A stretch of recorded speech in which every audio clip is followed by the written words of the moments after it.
Today, Corn Flakes look like the most ordinary breakfast. You open the box, pour them into a bowl, add milk, and in a few seconds, breakfast is ready. But this idea did not begin with a big plan. It began with a mistake in the kitchen of a sanitarium. A cooked wheat mixture had been left too long. It looked wrong, and for one brother, it looked almost like spoiled food, something you should not serve to people. But the other brother did not see waste in that mistake. He saw a product that was light, dry, cheap at its base, and almost perfect for a box. And it was so commercially powerful that simple grain, after being processed, could generate almost 20 times more revenue than the raw wheat itself had cost. So the real question is not only how corn flakes were invented, the question is different. How did the wrong flakes become one of the most convenient business products in breakfast history?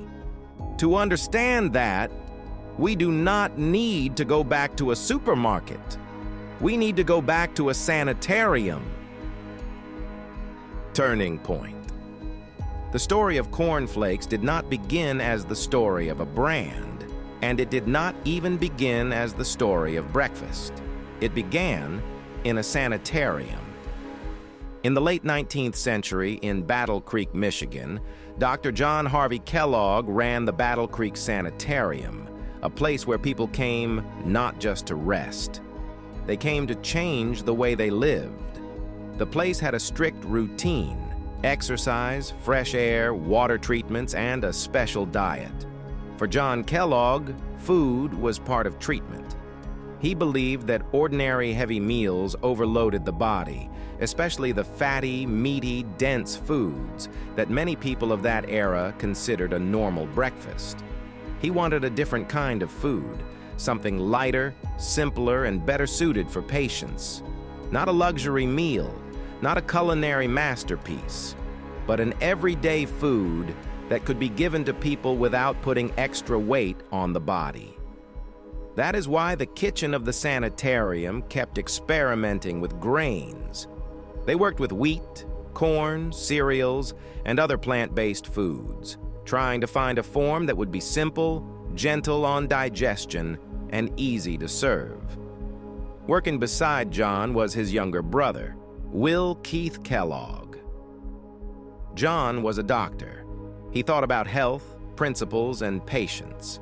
Will saw another side of the same system every day: the kitchen, the production, the organization, the orders, the costs, and the way an ordinary idea had to become a working process. And this difference between the brothers would later become the heart of the Corn Flakes story. While John was looking for therapeutic food, Will was slowly learning to see a product. One day, during experiments with wheat, something went wrong. A cooked wheat mixture was left too long. It dried out and lost the texture they expected it to have. At first glance, it looked like a failure, not a successful recipe, not finished food, a mistake in the kitchen. For a doctor responsible for feeding people, that kind of mixture could look suspicious, almost like something that should not be served to patients. But they did not throw it away immediately. They decided to run the mixture through rollers. And then something unexpected happened. It did not turn into ordinary dough. It broke apart into thin sheets, into flakes. And when those flakes were baked, they became light and crisp. That was the first version of the product, wheat flakes that would later be called granos. It was an important moment, but it was not the real turning point yet, because chance alone does not guarantee anything. In kitchens, things are forgotten all the time. Experiments fail, ingredients dry out, change shape, and behave in ways nobody expected. Most mistakes simply disappear into the trash. This mistake survived for a different reason. The two brothers saw it differently. For John, the flakes were an extension of his medical idea, a light grain food for the sanitarium.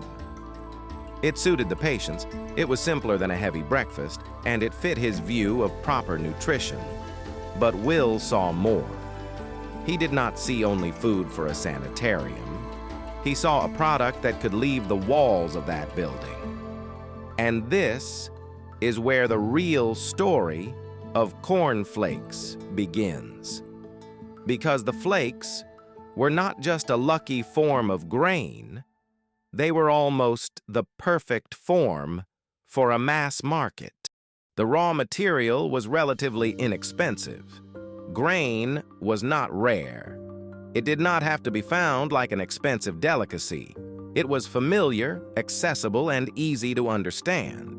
And one box did not require a huge amount of raw material because the flakes were light, dry, and full of volume.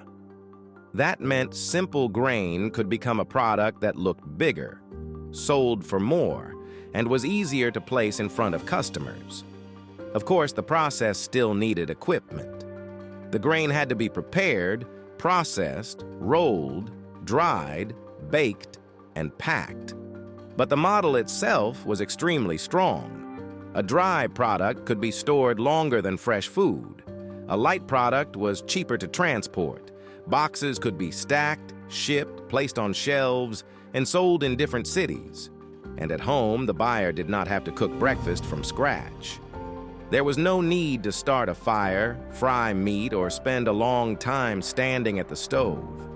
You could simply open the box, pour the flakes into a bowl, and add milk. For an ordinary family, that mattered. This breakfast did not feel like a luxury. It did not require special skills. It saved time in the morning.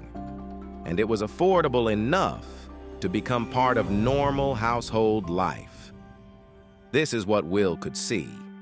The flakes were not just a healthy idea, they were a convenient business model.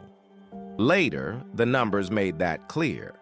A 10-ounce box of granolas sold for 15 cents, and 1 bushel of wheat costing about 60 cents could produce around $12 in revenue after being processed into flakes.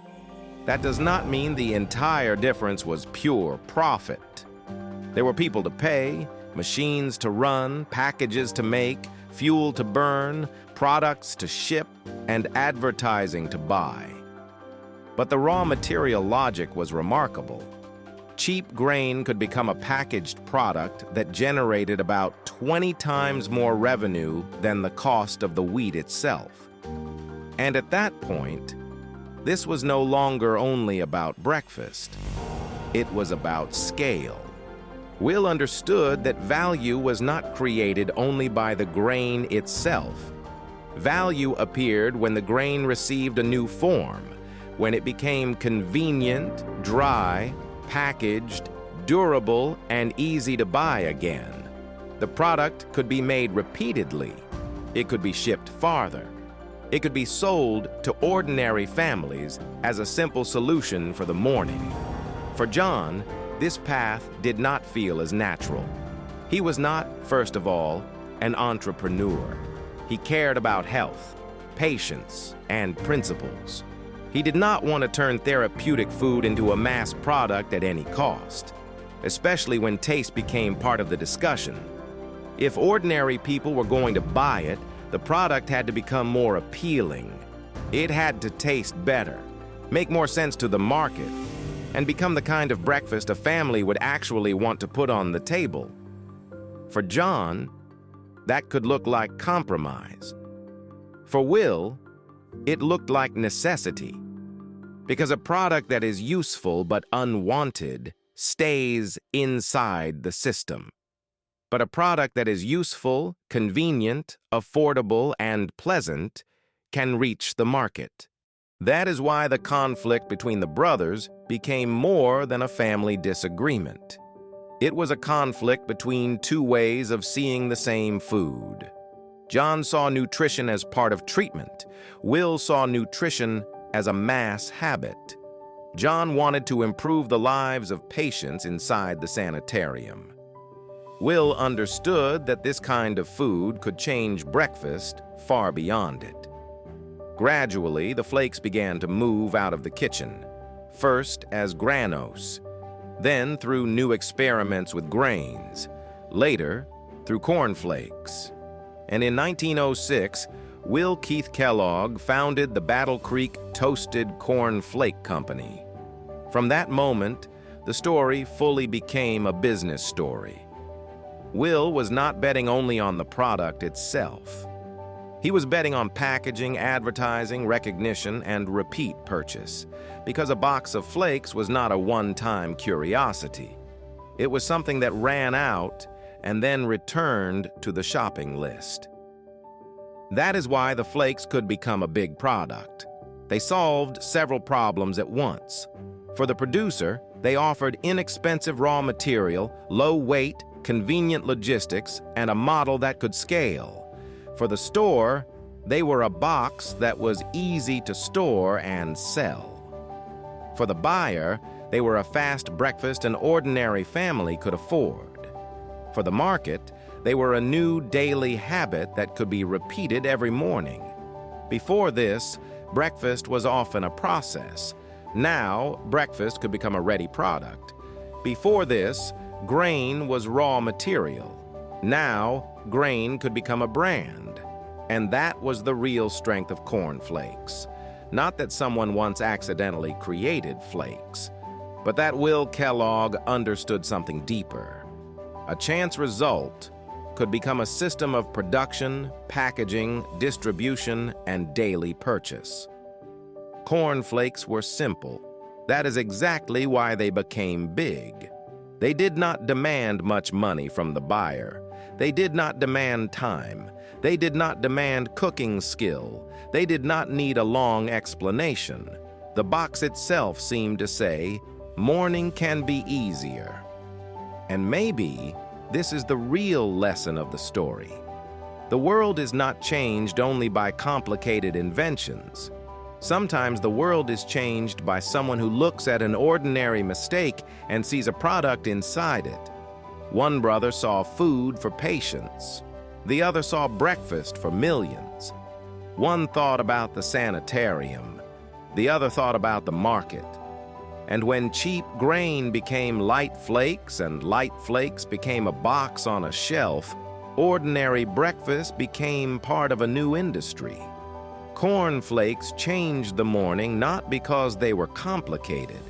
They changed it because they were too convenient, too accessible, and too perfectly suited for a mass world to remain inside one kitchen. They turned grain into a product, the product into a habit, and the habit into a business.